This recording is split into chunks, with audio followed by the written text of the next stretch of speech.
loving well and living generously. That is when Ocean Hills is at its best. Really, that you would all come and gather together to take a breath, and that you would be with somebody who wants to mentor and kind of come alongside you and support you.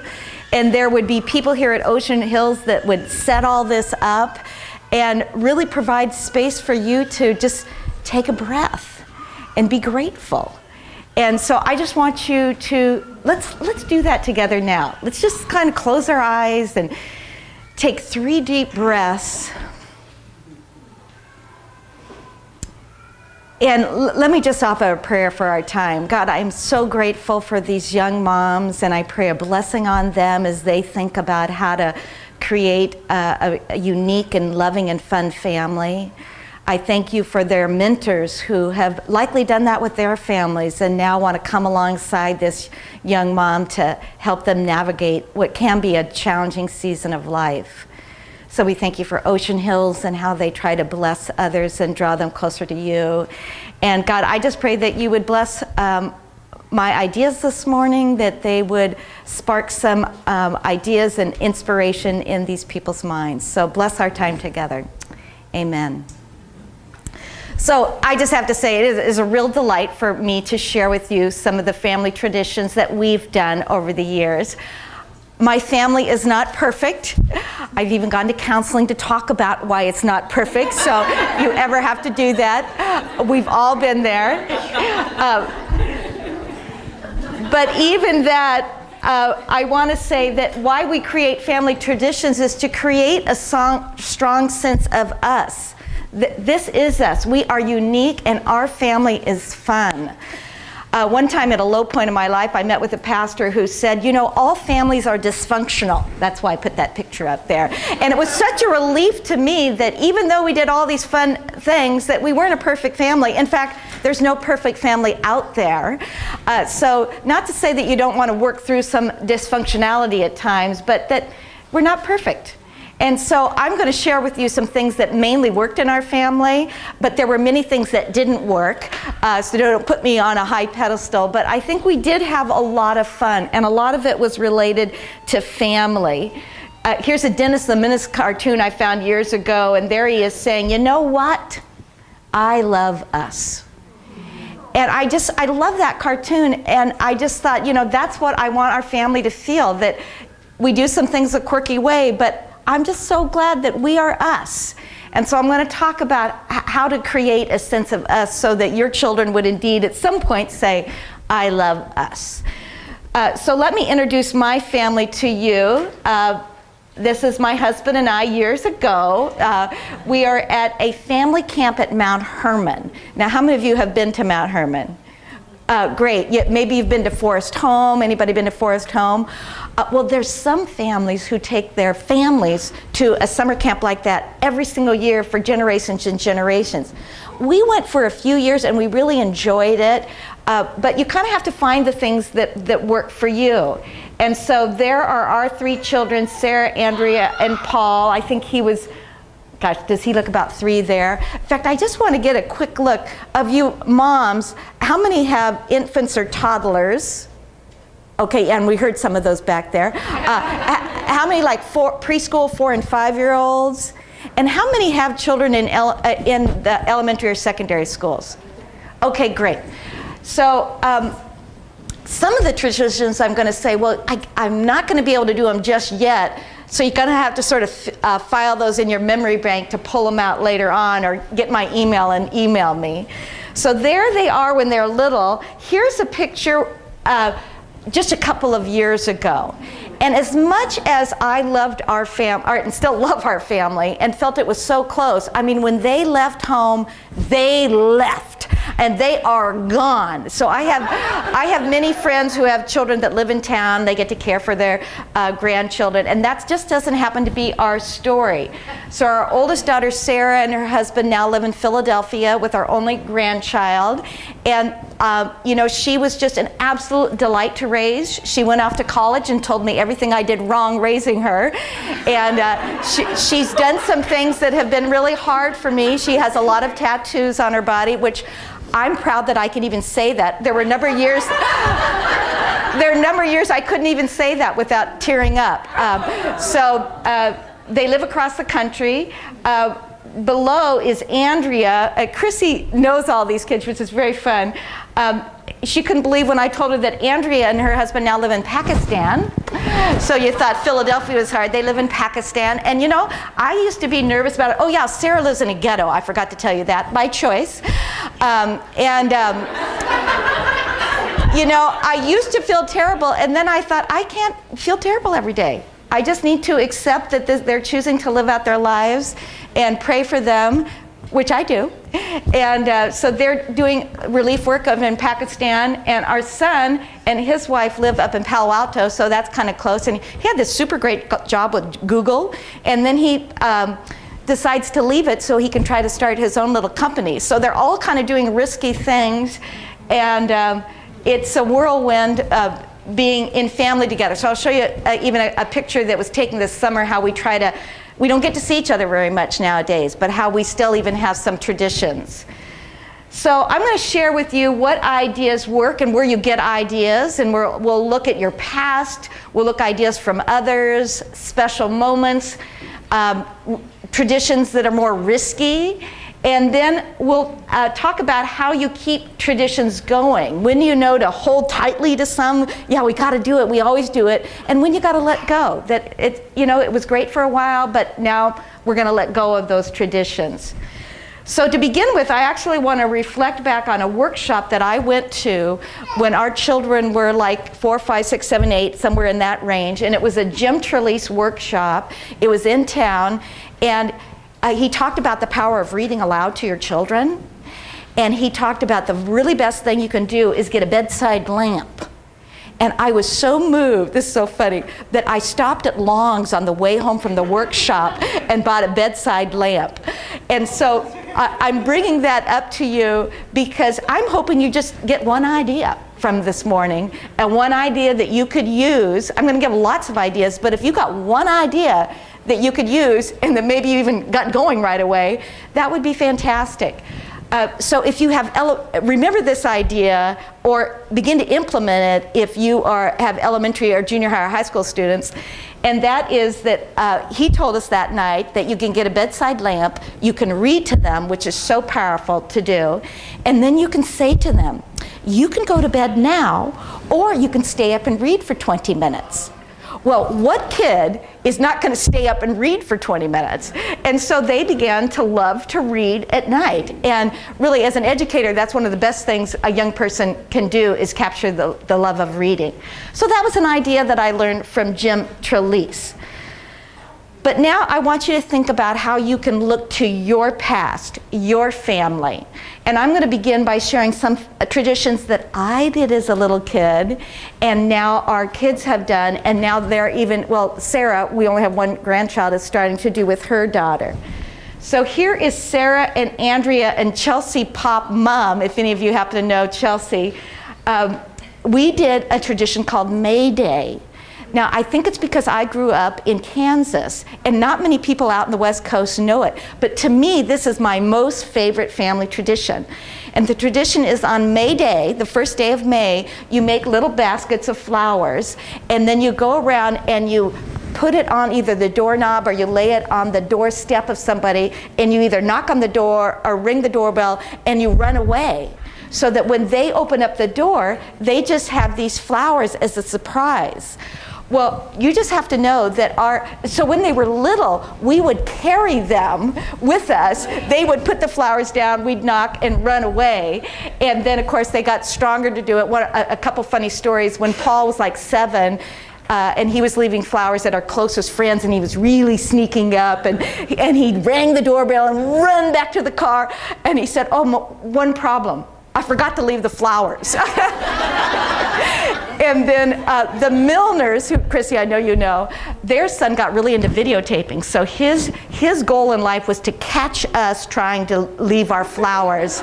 And so one May Day, he's like a sophomore in high school, and he's sitting at his living room window trying to videotape us.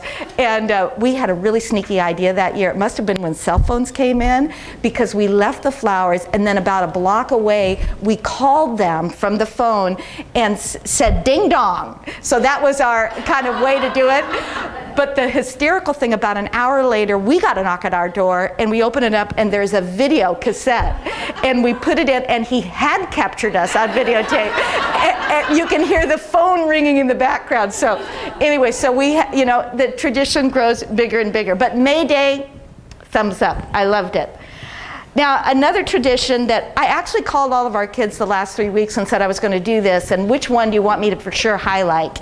And so Paul said, you got to highlight Sunday night popcorn. So when I was a little girl, my mother was very strict and very structured. And I mean, you did everything just the by the book. But on Sunday night, they served popcorn and pop, and we watched Disney's Wide World of Color and Bonanza.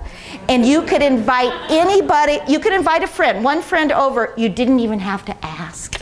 And to come from a family that was really structured, this was like wild crazy. And I mean, it was the only time we got to have a soda during the week, so it was just like wonderful. And of course, I was in love with little Joe Cartwright, of course. And I remember one time I blew a bubble and it scattered on my face, and I was so embarrassed. I hid behind the couch because I thought maybe he could see me. So this has expanded over the years because my husband didn't think popcorn and pop was enough.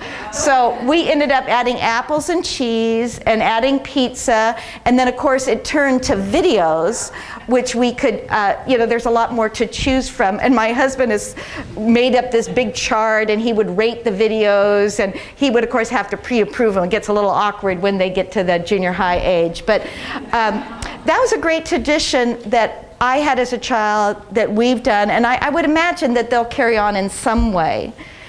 Now, this next tradition is from my husband's family, and it's hard to get a great image of this, but it's called Boats to China. His grandparents have a place on the bay up in Olympia, and every summer when they would go up, what you do is you take a candle and you put the wax on it to get it on a paper plate and go down in the evening when the tide's going out, and you watch your boat go to China. And so he just thinks this is a fabulous tradition. So when we go up there, we do it. But what's funny about this is our children are now more ecologically minded than we were, and they don't really like this tradition. So I just thought I'd tell you that sometimes the traditions change from generation. Now, both my husband and I, but particularly my husband, grew up in families where people came to our houses. And so we wanted our children to bring their friends to our house. And in Santa Barbara, the houses are kind of small. And so when they got to be in junior high and high school, we thought, we don't have that big of a home. How do we get people to come to our house? Well, we got an idea that was like, we hit the jackpot. We turned our garage into what we call Fun City. Now, so I've actually inserted that, but do you see the garage door up there?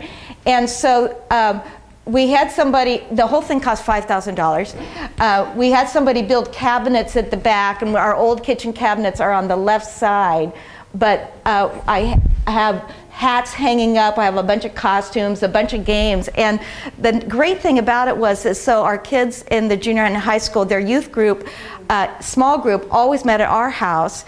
And it's separate, so there were no phones out there, there was real privacy out there. And we also got a hot tub at the time, thinking, well, that might draw people over. But it was this that really ended up bringing people to our house. And so I realized not everybody can do that, but some people have created fun cities when they've heard this idea. So something you might want to consider. Oh, and the carpet I found on, well, it wasn't Craigslist, but it was a news press. It was just somebody was getting rid of their carpet. So that's how I did that. So what I want you to pause now, and we're going to talk about it later, is what are some traditions from your family that you did as a little kid that you would like to pass along to your children?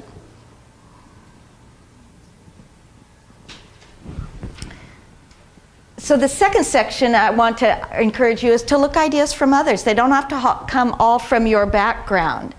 So I was at a session, something like this, right before Christmas, and somebody got up and they showed a stocking that was, every year the mom had put a little icon that was a special something in that child's life up until they were 18. So it kind of told a life story. And in fact, he brought it in a framed, like a shadow box with the whole glass front. Now, we haven't done that. But, so here's Sarah, our oldest. You can tell that she was 5. And so these are different things that meant a lot to her and that they were built over the years. And so then I took pictures. These are Andrea and Paul's stockings. And now they have them, so I can't even bring them anymore. But again, it's up until they went off to college. And what I found, the easier way to do this, I started with felt at the top, but that gets really hard over the years. Now you can go by iron-on mending tape that comes in different colors, and then it makes it much easier to do. But like, for example, he played on a baseball team. I just cut that off the hat and then sewed it on. So you don't have to be particularly talented. Now here's our granddaughter, Lucia, and her mom is starting it for her. And so at 2, she loved the kittens and she loved dogs.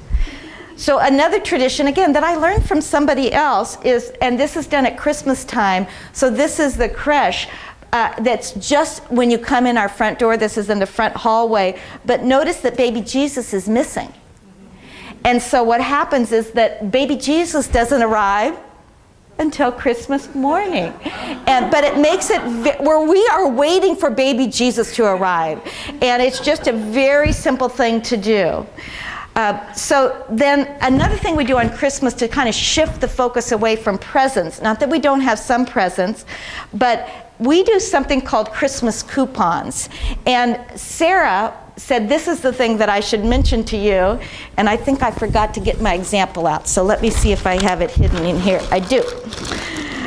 I'm pretty good about getting rid of things, but I got rid of the earliest Christmas coupons, sad to say, but I still have a whole box of them.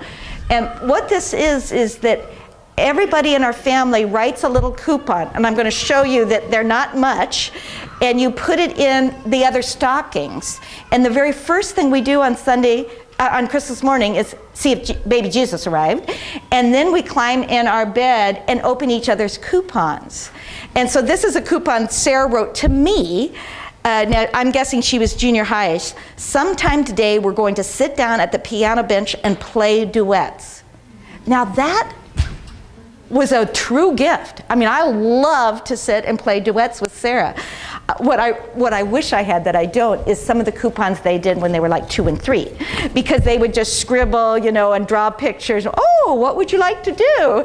And then of course they have no sense of, I'd like to go to Disneyland. So we tried to tone them down, that it was really something that you could do maybe even pretty soon. So that this is an example of Christmas coupons. Also, and again, I got this idea from somebody else, is it's a tradition on who gets to put the angel on top of the tree. And so what we do is when we put it back in the box, there's a little paper in it that we get to rotate each child each year. So there's Paul putting it up. And here she is, what must be in junior high, she's getting to go up to the top. At Christmas time is a great time for traditions, and another one with close family friends. We always acted out the Christmas story. I will say that this is so funny. I should have brought a picture of this. Now my home group, we act out the Christmas story, and we have so much fun. And the children in it. So Andrea Gurney was here before. She's in my home group, and all year long the kids talk about the Christmas pageant at our house, and it's just with costumes from Fun City. It's not fancy at all, but it's really fun to kind of build traditions, not just around the presents. Now the next slide is hysterical, because this is a tradition we hated, so we stopped, and it's that our family hated those gingerbread houses. In contrast, our cousins loved it. And every year, and now their children are in their 20s, 30s, they still do gingerbread houses. And they've gotten more intricate over the years. And so I feel like that, you know, try some things out. Some things you'll love, some things you'll hate. I mean, you can even look at my husband's eyes like, oh my gosh, I hate this. We hated that. But we loved our cousins, and every time we got together with our cousins when they were little, we always had some little project that we knew we were going to work on. So this is just puppets with our cousin Mark. What's fun now, I told you Paul now is starting his own business. He's starting it with Mark. Isn't that hysterical? So Paul and Mark. So that was just always looking forward to the cousins. We could do an activity together. Now this is another very simple tradition, and that is on their birthdays. I got this idea from somebody else. You just put crepe paper across the door, and you do it when they've gone to bed, so that when they get up in the morning, they got to burst into the day. And we did it for all three kids, all up until they headed off to college. And so I was just curious if there was anybody who thought that they have a child that they might do this for, that they could see themselves, because I have some crepe paper ready for you. Anybody think they might try this idea? Okay, good, there you go. Okay, there you go. Now what I found is that, oh, sorry. Yes. What do you do if your kids share rooms? Like, what if someone wakes up? Oh, we still did it. Then they have to crawl underneath. The one that wasn't in. Yeah, the one that's not their birthday, we always give space to crawl underneath. In fact, the other funny thing, would you want to try it? Okay. The other funny thing is if they wake up and nobody was there to greet them, they would crawl out underneath and they'd say, oh, come on, I want you to watch me. So then they'd crawl back and then they'd burst through. But what I found is you gotta buy crepe paper so that it's available and you remember. Otherwise, it'll be the night before and you'll think, I should have done the crepe paper. So you just have it around and available. Another fun thing that we've done is I have some plastic plates that have their names on it. So this is Andrea on their birthday. This is a happy face pancake. That's what we did on their birthdays. And we also have a number 1 plate, which is so fabulous to have, because then you are always ready to celebrate. So for example, this is from this summer. I told you we didn't get together very much, but every night then we pulled out the number 1 plate, and whoever had the number 1 plate, we were celebrating something about their lives. And so it happened to be Danny's birthday around then. He's my son-in-law. She ended up graduating, got her degree in psychology. Gail, you'll be happy to know that. We did their half anniversary because we don't get to see them very much. And so I just think the idea of having a special, you are something special or a number 1 plate, you are always ready to celebrate. So if anybody thinks that they might do this idea, I have a number 1 plate for somebody that might like to use this idea. Okay, good, here you go. Oh, gosh, I forgot this. Who thinks they might like the idea of having popcorn on Sunday night? Anybody want to try that idea? This will be just a good memory aid. Nobody going to try that? Okay, here you go. Okay, good. All right, I also had a ton of fun with birthdays. So I'm going to show you some examples that I did with birthdays. And one tradition was just to put up a sign when it was their birthday and try to get other people to honk at your car. Very simple to do. I'm also now going to show you a series of pictures that are from our kids' birthday parties. And just to show you, it was all around having fun. And so this is in the backyard. Just how many balloons can you get stuffed in somebody else's shirt? We had a fun day, which there were just different stations. And so it's not like any station is all that fun. It's the accumulation of fun. Although I remember Andrea after this said, we shouldn't have had a basketball station. So, you know, they don't necessarily like everything, but the Gestalt they would love. And this is one of my favorite photos. Well, these next two are my favorite photos. There was a station where you held a fishing pole with a donut on the end, and you were trying to get my husband Tim to take a bite of the donut. which we use this very same activity with home group this summer. But here our son is when he must be 3. Now he's taking the pole, and can you see, he's swinging it like this. So we just thought, oh my gosh, life is funny. But we had so much fun with birthday parties. Some were great hits, and there was still complaining, like I mentioned the basketball. This was a bike parade where we went from our house about 3 blocks to a park. This is Willow Glen Park, and it was a blast because we had a van in front of us that was playing marching music, and as we went, a few other kids just joined in on the parade, which was very fun. And this one took me a lot of work to plan, and so I think you have to be careful if you go overboard, but I worked so hard on this. And then afterwards, Paul, it was his birthday, told me that was the worst birthday party he'd ever had. So, you know, you just never know what kids are going to say. But it was a great party. I think it was because he wasn't as fast bicycling over to the park. We did this party 3 times, and that's a backwards party. The invitations were written backwards, so you had to hold it up to a mirror to look at it. They have their clothes on backwards. We had dirt for dessert, which is just, you know, it's ice cream with Oreos on it, and there's a gummy worm hanging over the edge, and then there's a straw that has a flower in it. So that was a big hit. But I think birthdays are fun to celebrate, and here is one of my favorite birthday cakes. It's low-cal, and I have it because I'm always ready for anybody's birthday that shows up to our house, because I just blow up my birthday cake.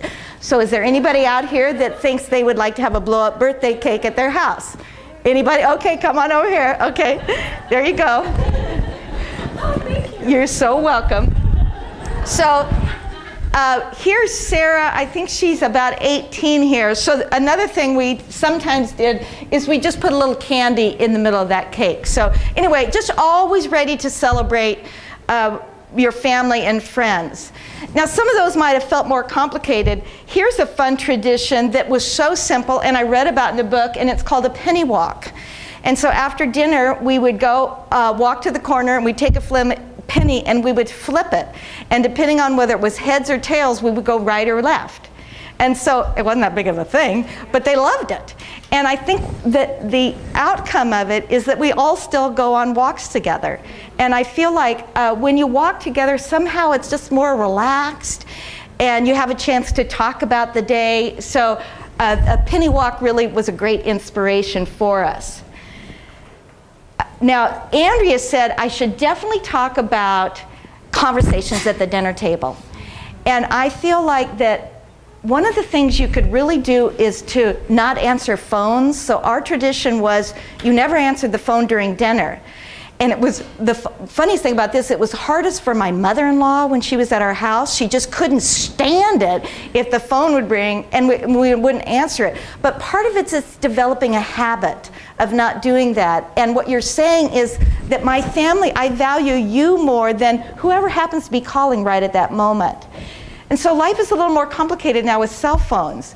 But I think as a young mom, to kind of get in the habit that we actually put them maybe even in a basket to the side so that you can really have conversation at the dinner table.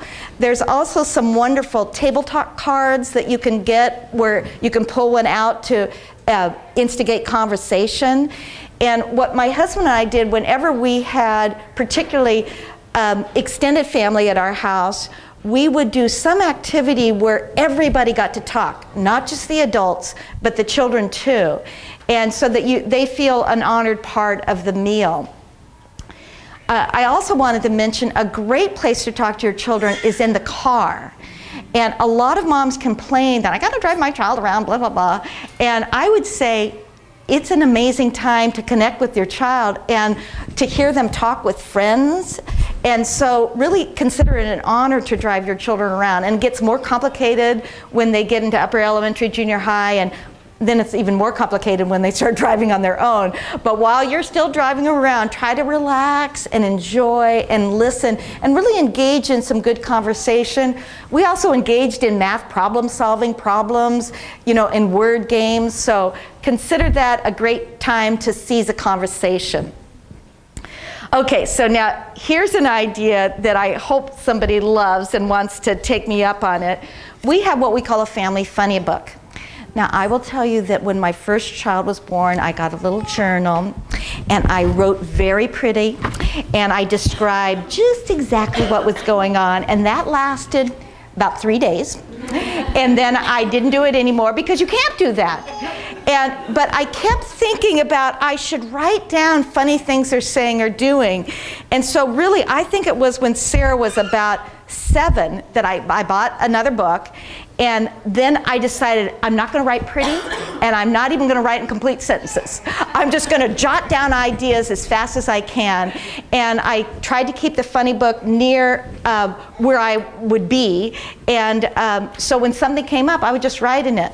And so we have 2 family books. And when we get together as a family, I always bring the funny books, and we laugh so hard. Now, you might not think what we've written is all that funny, but because we were there, it's just like so great. So I'm just going to read a couple so you can see how little they are. So here's one. Sarah used glue stick for lipstick by accident. And then I flipped to the next page, and it said that I sprayed the pancake griddle not with Pam, but with Raid by accident. I mean, these things happen, and you think I will never forget them, but you do. But now you see, I just write them down quickly.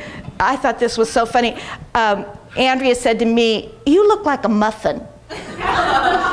Sarah said to me, "There are 3 things I don't like about your mom: your legs, your flat fingernails, and your black skirt." Well, I told her I can't do anything about my legs or my flat fingernails, but you know what? I could get rid of that black skirt. Andrea says, "There was one day in 2nd grade when I didn't feel loved." I think, okay, one day, that's not bad. I'm writing that down. Okay, so is there somebody that thinks they might like to start a family funny book? Okay, there you go. So have fun. Now, I got it at Chaucer's. You could take it back if you want to choose a different one. So right now, I want you to ponder. This is our 2nd phase. You first pondered what might be some traditions from your own family you'd like to continue. And now, what are some traditions you've learned from other people that you might like to try? I'll give you a chance to talk about that later. So my next category is the idea of be willing to take a risk and try something maybe out of the box creative, or out of the box maybe even financial. So the first one I'm going to talk about is kind of out of the box financial, but we did it, and it's like this amazing experience, and that is that my husband is an American history buff, and so when the children were in 8th grade, so one at a time, he took them for an 8th grade East Coast trip. So I kind of missed out on this. But how great for a father and a daughter, or a father and a son, to be able to do this. So there he is with Sarah. 2 years later, he's back with Andrea. And 2 years later, or 3 years later, he's back with Paul. Then he started talking to them and taking a trip around the world when they graduated from high school, and I'm like, wait a minute. But we did do these 8th grade history trips, and so those were kind of expensive, yet a fabulous family tradition. These are our closest friends in town. You might know Norma and Trish Pop, and I think it's so great to build close friendships with other friends or even with family. And we went for about 8 summers to Bass Lake. There was a couple little variations in there, but we had such a great time together, and there the kids are up behind the boat. So that was really something that was amazing. And the Pops went through a really hard time and through a tragedy, and I think God really used our great friendship to help navigate a really, really hard time. Okay, now you're not going to believe the next few slides, and that is that we did not do Santa Claus, and I don't know whether that was right or not, honestly, but we really played up other things because kids love imagination. So you're going to see what we did for losing their first tooth.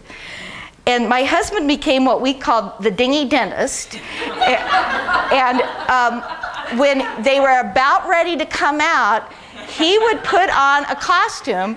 He would walk up the street, in this case going, Sarah! Sarah Wilson! Now, I can't even believe our children let this strange man put their hand in his mouth, because they didn't really know it was their dad. So there he is, ready to take out. Now, Renee, would you have known this, Tim? No. Yeah, he's kind of a. Well, I'll show you the third one that knew. So Sarah did not know. Here's Andrea. So he dressed up differently. So you can see her tooth right there. Now, what's so hysterical, so now this is Paul. And Paul happened to be a late tooth looser, and so he's a little bit older. I think he's second grade here, plus he's the third child, and he's going, I know it's you, Dad. I know it's you, Dad. And Tim had to come back twice for Paul. I didn't bring the other picture. But so that's the dingy dentist. And yes, Paul ended up knowing. But we had a lot of fun with that. We also, when they put their tooth under their pillow, and we just did a quarter or something, but we did have glitter in the room, and that was, oh my gosh, the tooth fairy came through the room and left a note. So we had fun in other imaginative ways besides Santa Claus. So my third question to ponder is, what are maybe some riskier, out of the box, kind of even more expensive ideas that maybe you'd be willing to consider? And the final category that I'd like to talk about, and then I'm going to open it up for questions, and then I'm going to talk at your table, is I'm going to share a little ways that we've tried to pass along our faith. And we really struggled with Santa Claus and Easter Bunny. And I don't know that we did it right, but we did talk about these other ones to feed their imagination. I'll tell you one very funny thing that happened. Sarah loved the tooth fairy. Loved the tooth fairy. Well, we also did a tradition when they were about 5th or 6th grade. The parent of the same sex took them out to kind of talk to them about their changing bodies, and it was kind of a birds and bees talk. I mean, I wish I still had it. I had it on a 5x7 card, all the things that I was going to tell her. And I did do it. But I began by telling her the tooth fairy wasn't for real. And she was so shocked about that she doesn't believe that I ever talked to her about the birds and the bees. But so she really believed in the tooth fairy. So whether that's good or not, we tried to emphasize other things so that we could emphasize the Christian aspect of Christmas and the Christian aspect of Easter. Another thing we did is we prayed a blessing on the children, particularly when they were in bed. And I got this idea from somebody else where I would actually put my hand on their head and ask God to really bless them. And I find that, reading to them in bed and then turning out the lights and praying for them and talking to them is just a fabulous time to connect with your child. So you might try that. And then our family tradition is to hold hands when we say a prayer before the meal. And I would encourage you to develop these habits early, because it's really hard to start in junior high or high school. But if that's just the way our family does it, then that's great. And we still continue this tradition today. And then finally, I would really encourage you to go to church as a family. And one of the great things of this is that you really have until they're about 12 to really do most of your teaching to them. And after that, they start looking to their peers, which maybe aren't the best teachers, but they also look to youth group leaders.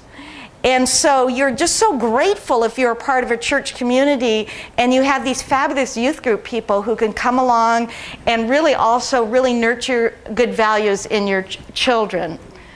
So I forgot one more. Try to open up your home to church events. I mean, I showed you Fun City, but make your place a home where people want to come to it. And I realize it costs a lot of money to do that, to just provide the goodies, but you can ask people to bring things, and that really made a difference. I mean, our place was the place that people wanted to come. And I have two final thoughts about passing on a tradition of love. And so my first comment is, I would suggest that you tell your children every day that you love them. And now my mother did that for me, and I will tell you that when I got to high school, I'd try to sneak out the front door before she could tell me, I love you. And one day I remember getting out the front door going, so, you know, in adolescence, you do these things. Yet when I got to college and I went all the way across the country, I just, oh my gosh, I missed home. And it really dawned on me how much my parents loved me. So I just really encourage you to develop the habit of telling them every day that you love them. Another thing, and I learned this from Bart Tarman. Anybody know Bart Tarman? Now, what's so funny, he didn't remember telling me this, but we were at a Christmas party, and his children are a little bit older than ours, and he was talking about how his children get along and really enjoy each other. And at that time, particularly Andrea and Paul, it was like 4th grade and 1st grade, they were just at each other all the time. And I said, well, how do you cultivate that? And he said, tell them, you have the opportunity to live with your best friend if that's the way you treat your brother and sister. Well, I can remember leaving the Christmas party, going right home, opening the door. You have the opportunity to live with your best friend if that's how you treat them. Well, I said it over and over and over again. And you know what? It was particularly significant for Andrea and Paul. Somebody kind of broke the cycle, and they began to treat their sibling more like they would a friend. And they're all really great friends now. And that is such a blessing. So those were the few ideas that I came to share. I'd like to kind of open it up for a question and answer for me right now, and then we're going to turn to the tables to let you kind of share what ideas came to your mind. So does anybody have a question for me? Loving well and living generously, that is when Ocean Hills is at its best.